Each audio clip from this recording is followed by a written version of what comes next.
పెళ్ళైనా పండగైనా వేడుక ఏదైనా పట్టుచీరల ప్రత్యేక వేదిక వారాహి సిల్క్స్.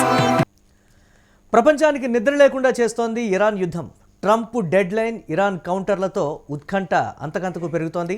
అమెరికా ప్రతిపాదించిన 15 సూత్రాల శాంతి ప్రణాళికకు పోటీగా 10 డిమాండ్స్తో ప్రతిపాదనలు చేసింది ఇరాన్.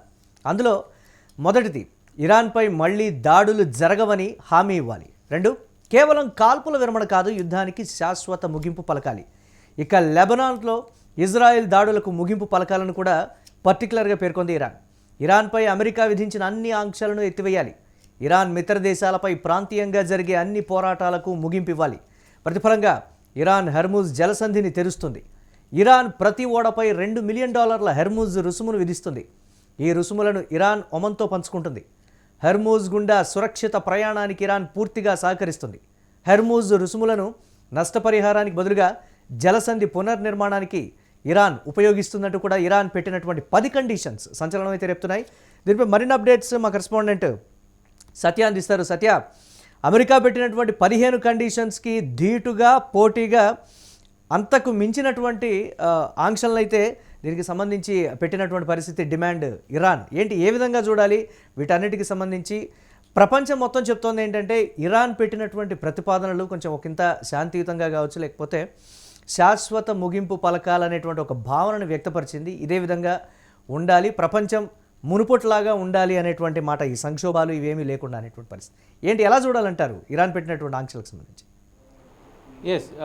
ప్రధానంగా ఏదైతే అమెరికా పెట్టినటువంటి 15 అంశాలపైన కూడా మరి ఆ నిబంధనలన్నీ కూడా ఇరాన్ పాటిస్తే మేము మరి ఈ సీజ్ ఫైర్ చేస్తామంటూ కూడా మరి ట్రంప్ ప్రకటించారు. దానికి సంబంధించి పెద్ద ఎత్తున ఈ అంతా కూడా ఇప్పుడు దాదాపు ఫస్ట్ 7 రోజులు, దాని తర్వాత 2 వారాలు, ఇదంతా కూడా మరి ఈ గడువు సీజ్ ఫైర్ అనేది నడుస్తూ ఉంది. ఆ నడుస్తున్న తరుణంలో కూడా ఇటు ఇజ్రాయెల్ పైన, అటు ఇజ్రాయెల్ అలాగే అమెరికా సంయుక్తంగా ఇరాన్ పైన దాడి చేస్తుంది. దాంతోపాటు ఇరాన్ కూడా గల్ఫ్ దేశాలు, ఇజ్రాయెల్, అమెరికా బేసెస్ మీద కూడా పెద్ద ఎత్తున దాడి చేస్తుంది. ఇప్పుడు ప్రస్తుతం ఇరాన్ కూడా 15కు ధీటుగా 10 అంశాలపైన మరి అమెరికా, ఇజ్రాయెల్ ఒప్పుకుంటే కనుక ఈ 10 అంశాలపైన మీరు ఓకే అంటే కనుక మేము మొత్తం కూడా ఈ యుద్ధాన్ని ఆపేస్తాము, ఈ యుద్ధానికి ముగింపు పలుకుతాము, ప్రపంచ దేశాలన్నీ కూడా శాంతిగా ఉంటాయంటూ కూడా మరి ఇరాన్ చెప్తుంది. సార్, ప్రధానంగా ఈ యుద్ధం కారణంగా అటు 3 దేశాలు సంయుక్తంగా ఇక్కడ ఈ ఇన్వాల్వ్డ్ ఉన్నాయి, అమెరికా, ఇజ్రాయెల్, ఇరాన్. ఈ 3 దేశాలు యుద్ధం చేస్తుంటే ప్రపంచ దేశాలన్నీ కూడా, ప్రపంచ దేశాల ఆర్థిక వ్యవస్థ నష్టపోతుంది.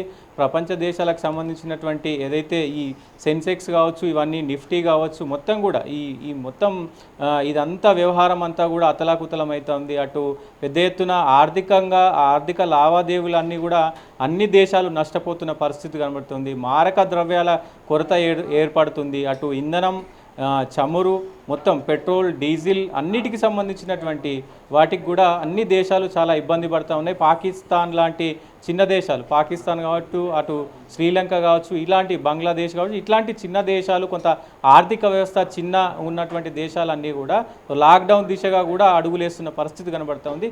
ఈ నేపథ్యంలోనే మరి ఇరాన్ ఒక 10 అంశాలపైనటువంటి సూచనలు చేసింది. ఈ 10 అంశాలకు ఇజ్రాయెల్, అమెరికా ఒప్పుకుంటే కనుక ఖచ్చితంగా మేము యుద్ధాన్ని ముగిస్తామంటూ కూడా వాళ్ళు చెప్తున్న పరిస్థితి కనబడుతుంది. దానికి సంబంధించి ఇరాన్ మళ్ళీ దాడులు అంటే ఇరాన్ పైన ఇజ్రాయెల్, అమెరికా దాడులు చేయమని, శాశ్వతంగా దాడులు చేయమని ఒప్పుకోవాలి అంటూ కూడా మరి వాళ్ళు చెప్పిన పరిస్థితి ఉంది. సో రెండవది, కాల్పులకు సంబంధించి మరి పెద్ద ఎత్తున ఏదైతే కాల్పులు జరుగుతున్నాయో ఈ కాల్పులకు సంబంధించి కూడా మరి మరొకసారి ఏదైతే యుద్ధానికి శాశ్వత ముగింపుకు సంబంధించి సంతకాలు చేయాలి.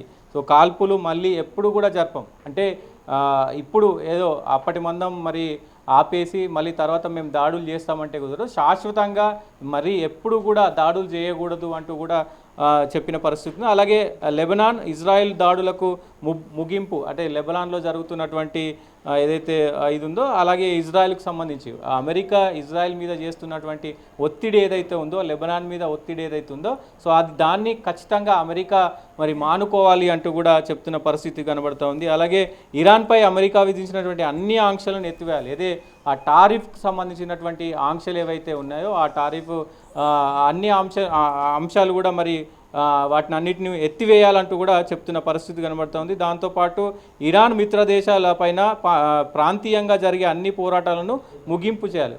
ఎస్, డెఫినెట్గా ఈ పాయింట్ చాలా మంచి పాయింట్ అని చెప్పుకోవచ్చు. ఎందుకంటే మిత్ర దేశాలు, ఇరాన్కి మిత్ర దేశాలపైన ట్రంప్ విధిస్తున్నటువంటి ఏదైతే టారిఫ్స్ ఉన్నాయో ఆ టారిఫ్స్ని మొత్తం కూడా మరి తీసేయాలి. గతంలో ఎట్లాంటి టారిఫ్స్ ఉన్నానో ఆ టారిఫ్స్నే మరి విధించాలంటూ కూడా డిమాండ్ తీసుకొచ్చారు. ఇది ప్రపంచంలో ఉన్నటువంటి, అంటే ఇరాన్కు పెద్ద ఎత్తున, ఎందుకంటే ఇంధనం పెద్ద ఎత్తున ఇరాన్ నుంచే తీసుకుంటారు కాబట్టి అన్ని దేశాలు దాదాపు ఇరాన్ నుంచే. అంటే ట్రంప్ ఆధిపత్యాన్ని కోరుకుంటున్నాడు, ఇరాన్ శాంతిని కోరుకుంటోంది అనేటువంటి రీతిలో సోషల్ మీడియాలో కూడా దీనికి సంబంధించి ఒక స్పందన అయితే వ్యక్తమవుతుంది కదా. మనం ఎలా చూడాలంటారు? ఆ 15 ఆంక్షల్ని బట్టి చూస్తే ఆధిపత్యమే కనపడుతుంది తప్ప ఎక్కడా కూడా సడలింపు కానీ లేకపోతే ప్రశాంతతను ట్రంప్ కోరుకోవట్లేదు. ప్రపంచం ప్రశాంతత సంగతి తను పట్టించుకోవడం లేదు. బట్ ఇరాన్ ప్రతిపాదించిందంతా కూడా ప్రపంచ శాంతికే మొగ్గు చూపుతోంది అనేటువంటి ఒక మాట. ఇంతకు ముందులాగే ఇరాన్ నుంచి వ్యాపార కార్యకలాపాలు కానీ చమురు సరఫరా కానీ ఇతరత్ర అన్నీ కూడా యథావిధిగా జరుగుతాయనేటువంటి ఈ ప్రతిపాదన. ఈ రెండింటి కంపారిజన్ ఎలా చూడాలంటారు?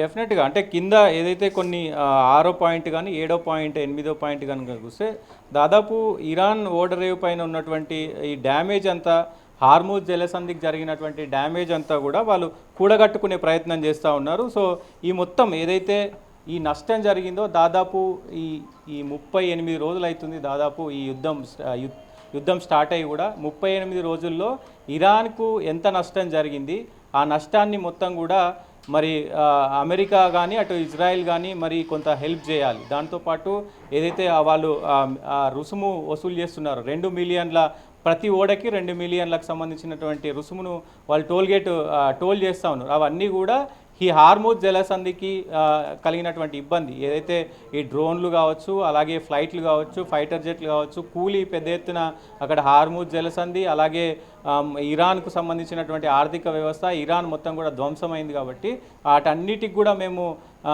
కొంత వెసులుబాటు చేసుకునే ప్రయత్నం చేస్తాము. కొన్ని రోజుల వరకు ఇదంతా కూడా జరుగుతుంది. సో మీరు ఇవన్నీ ఏదైతే ఈ అన్ని అంశాలపైన, ఈ 10 అంశాలపైన కనుక మీరు ఒక క్లారిటీ ఇస్తే మేము ఖచ్చితంగా యుద్ధానికి ముగింపు పలికే దశలో ఉన్నాము. సో మాకు మీ పైన దాడి చేయడం ఇంపార్టెంట్ కాదు, ప్రపంచ దేశాలన్నీ కూడా మంచిగా ఉండడం మాకు ఇంపార్టెంట్ అంటూ కూడా ఇరాన్ కింద ఏవైతే 4-5 అంశాలను తీసుకొచ్చిందో ఖచ్చితంగా ప్రపంచ దేశాలకు అది ప్రపంచ శాంతిని కోరుకునే దశగానే ఈ పాయింట్లన్నీ కూడా దాదాపు కింద 4-5 పాయింట్లు అట్లనే ఉన్న పరిస్థితి కనబడుతుంది. అన్ని దేశాలకు కూడా మరి మంచి జరిగే అవకాశం కనబడుతూ ఉంది. ఎందుకంటే ఈ హార్మూజ్ జలసంధి గుండా వచ్చేటువంటి నౌకలన్నీ కూడా ఇటు పశ్చిమాసియాకు సంబంధించినటువంటి దేశాలు, అంటే పశ్చిమాసియా నుంచి ఇటు చైనా కావచ్చు, రష్యా కావచ్చు, భారత్ కావచ్చు, పాకిస్తాన్ కావచ్చు, సో ఇట్లా ఈ దేశాలన్నిటికి కూడా మరి ఆ హార్మూజ్ జలసంధి కూడా వస్తాయి కాబట్టి పెద్ద ఎత్తున ఈ దేశాలకు ఎఫెక్ట్ చూపే అవకాశం ఉంటుంది. కాబట్టి సో ఇదంతా ఉండకూడదు. అయితే అమెరికా ఇరాన్ ఒకరికొకరు ఆంక్షలు విధించుకోవడం, డిమాండ్లు ముందు పెట్టడం, ప్రతిపాదనలు పంపించుకోవడం అన్నీ జరుగుతుంది. కానీ ఎవరు కూడా తగ్గేటువంటి పరిస్థితి లేదు. కాబట్టి ఇవి ఆంక్షలు డిమాండ్లు పేపర్ల మీదే మిగిలిపోతాయి తప్ప ఏ దేశం కూడా వెనక్కు తగ్గేటువంటి పరిస్థితి లేదు. మధ్యలో ప్రపంచ దేశాలు కానీ లేకపోతే చమురు మీద ఆధారపడినటువంటి ప్రస్తుతం అంటే పాకిస్తాన్ కావచ్చు, లేకపోతే ఇతరత్ర అన్ని దేశాలు కూడా ఇబ్బంది పడుతున్నటువంటి సిచ్యువేషన్ ఉంది. వీటిని దృష్టిలో పెట్టుకొనైనా సరే ముందు ఎవరు ప్రారంభించారో వాళ్ళు ఆపితేనే మేము కూడా ఆపుతాం అని ఇరాన్ చెప్పినటువంటి చివరాఖరి మాట. సో దీనికి సంబంధించి కూడా డిస్కషన్ అయితే నడుస్తుంది. థ్యాంక్స్ ఫర్ అప్డేట్ సత్య. ఇక ప్రపంచానికి నిద్ర లేకుండా చేస్తోంది ఇరాన్ యుద్ధం. ట్రంప్ డెడ్ లైన్, ఇరాన్ కౌంటర్లతో ఉత్కంఠ అయితే మరింత పెరిగిపోయింది. అమెరికా ప్రతిపాదించినటువంటి 15 సూత్రాల శాంతి ప్రణాళికకు పోటీగా 10 డిమాండ్స్తో ప్రతిపాదనలు అయితే చేసింది ఇరాన్.